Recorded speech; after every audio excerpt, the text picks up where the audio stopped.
Morning बच्चों। आज 11वीं के अर्थशास्त्र में देखेंगे पंचवर्षीय योजनाओं के सामान्य लक्ष्य। जो पंचवर्षीय योजना क्या है? पंचवर्षीय योजना जो है 5 वर्षों के लिए जो योजनाएं तैयार की जाती है, योजनाएं बनाए जाते हैं। तो ये पंचवर्षीय जो है 5 वर्ष के लिए, 10 वर्ष के लिए या तो 4 वर्ष के लिए, कभी कभी 1 वर्ष के लिए भी समाप्त करना पड़ जाता है विशेष परिस्थिति होने पर। तो योजनाएं तैयार करना जो समाज के विकास के लिए, लोगों को सहयोग करने के लिए या लोगों के हित के लिए जो योजनाएं तैयार करते हैं, ये पूर्व निश्चित लक्ष्य होता है, उसको पूरा करने के लिए योजनाएं बनाई जाती हैं। तो आर्थिक नियोजन तथा आर्थिक विकास योजनाओं का अर्थ क्या है? आर्थिक नियोजन जो है देश की आर्थिक विकास के लिए, देश को आगे बढ़ाने के लिए, गरीबी दूर करने के लिए, शिक्षा को बढ़ाने के लिए, लोगों के जो जीवन स्तर को सुधारने के लिए, उनके आय को बढ़ाने के लिए, बेरोजगारी दूर करने के लिए, लोगों की जो जीवन प्रत्याशा है उसको सुधारने के लिए योजनाएं तैयार की जाती है।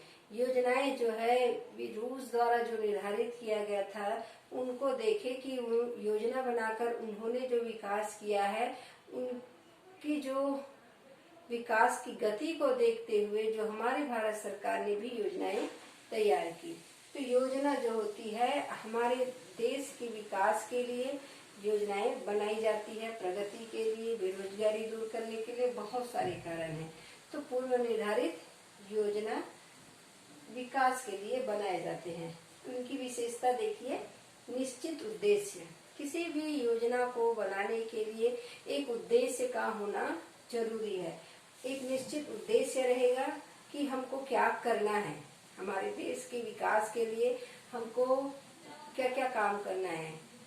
हॉस्पिटल खोलना है, स्कूल खोलना है, सड़कें बनाना है, नहरें बनाना है, बिजली उत्पादन करना है या और जो भी है बांध बनाना है। तो ये सारे काम एक उद्देश्य के लिए करते हैं। ये काम हम एक उद्देश्य रखेंगे निश्चित कि इस काम को हमको, अगर हम कहीं पर पुल बना रहे हैं, सड़क बना रहे हैं, तो कितने साल में तय हो सकता है, कितने साल में पूरा हो सकता है, 5 साल में, 4 साल में, 10 साल में। तो उद्देश्य रखते हैं और उस उद्देश्य के साथ उसको पूरा करने की कोशिश करते हैं।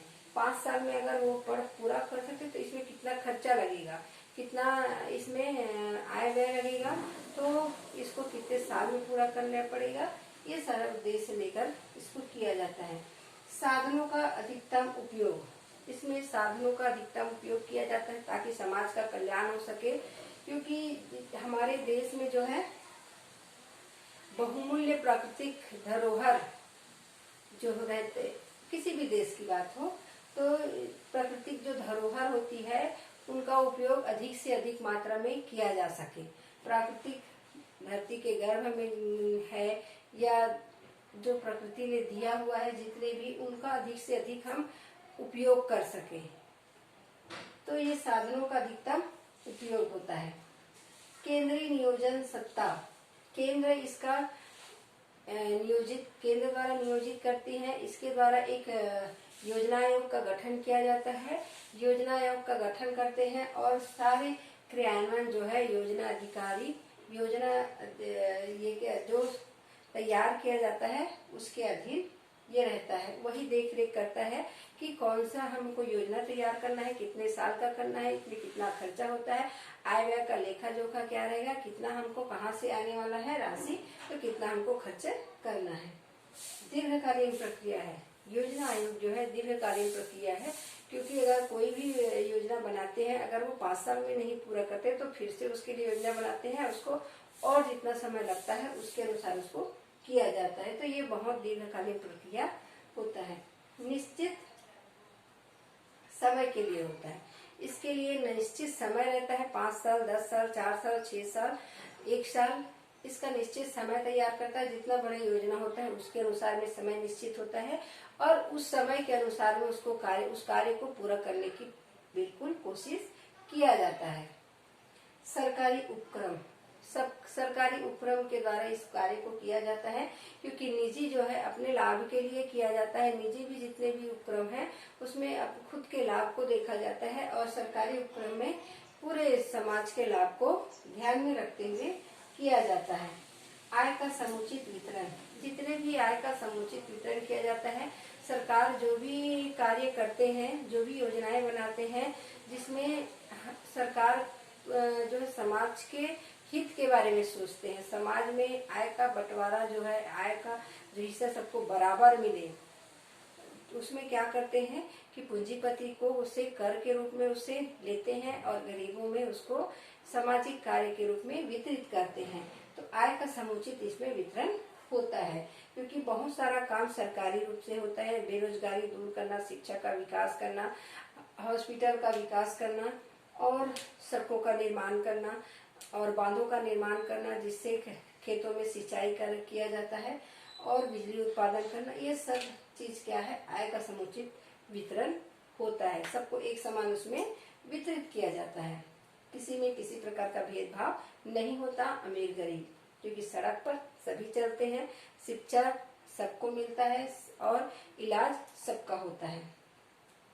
नियंत्रण, जो पूंजीपति जो होते हैं, लाभ कमाने के उद्देश्य से जो कार्य करते हैं या जो अपने लाभ के लिए सोचते हैं, जो भी कम है उस पर नियंत्रण रखा जाता है।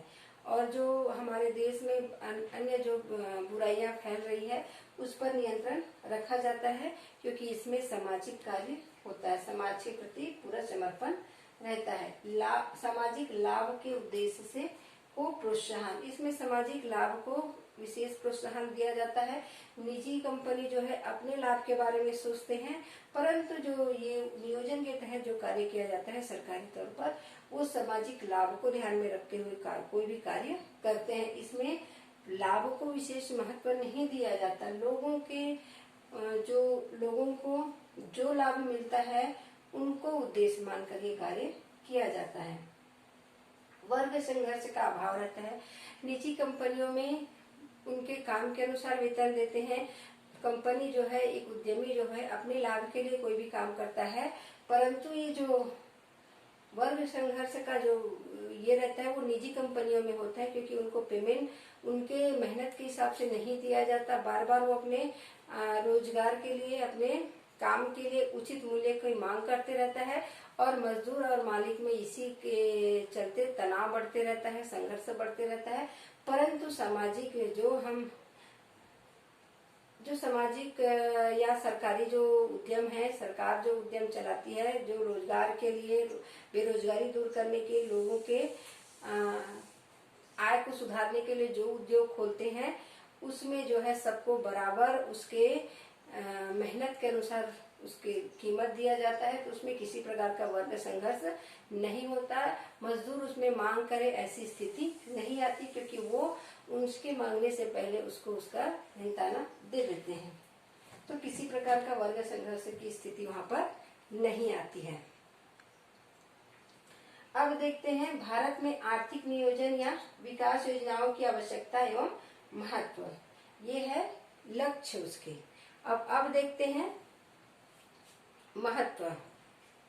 तो महत्व में ये भारत में जो आर्थिक नियोजन हुआ है या उनके विकास की जो आवश्यकताएं पड़ी है उनका महत्व देखें संविधान के सिद्धांतों का क्रियान्वयन।